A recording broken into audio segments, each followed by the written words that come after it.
The film I am choosing to talk about for my Critical Focus video is the 1967 documentary called Don't Look Back by D.A. Pennebaker.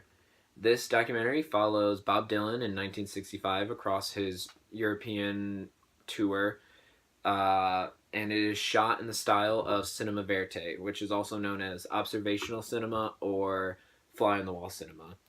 The cinema verite style that it's shot in is the strong suit of this film, and really is what sets it apart from other documentaries that one might see.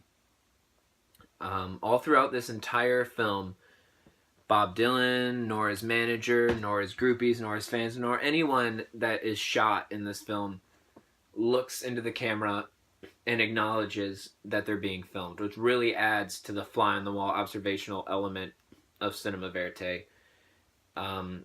As a viewer, you sit in your chair and you don't feel like you're sitting in your chair. You feel like you're at the concert with Bob Dylan. You feel like you're behind the scenes of his concert with Bob Dylan. You feel like you're in Bob Dylan's hotel room, all because he interacts with the people around him, but not with the cameraman. And so you just feel like you're a quiet friend sitting in the back corner while all this unfolds.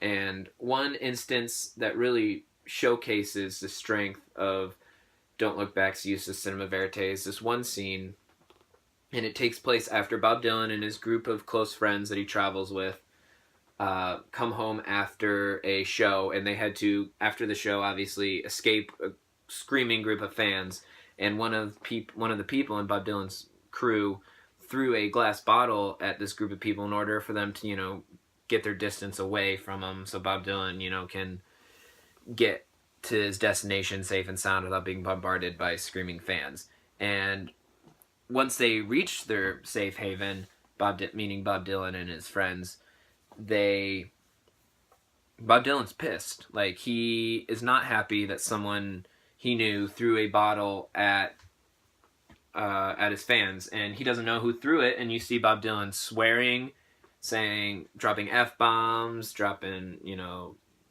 dropping shit, like not dropping an object, but like dropping the word shit. And you just see this unbridled anger that you wouldn't see from Bob Dylan unless he was acting for a film. It's really unique to see such a famous figure like this in such a real situation, because what the viewer's seeing wasn't set up. It wasn't, the documentary filmmaker wasn't like, hey, Bob, okay, we know you're angry from what just happened. Can we just get some of, your reaction on film? All right, and action. What happened was Bob Dylan was pissed that someone threw a bottle, and he started going off on his group of friends in order to find out who did it and to get his anger out. And so D.A. Pennebaker just started rolling and caught that genuine reaction on film. And all throughout his rant, Bob Dylan never looked at the camera and asked D.A. Pennebaker to stop filming because he didn't want his reaction on camera.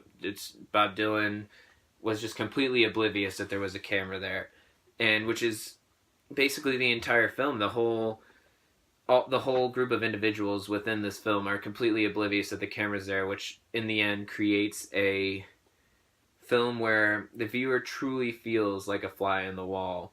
Like, if someone were to look up the definition of what cinema verite is, rather than giving the definition of the genre of film, someone should just watch Don't Look Back, because Don't Look Back really utilizes all the techniques of cinema verite to create a film where the viewer feels as if they are one of Bob Dylan's friends, and you just really get to see this intimate side of Bob Dylan and the people closest to him that you wouldn't get in a typical documentary film or a film in general.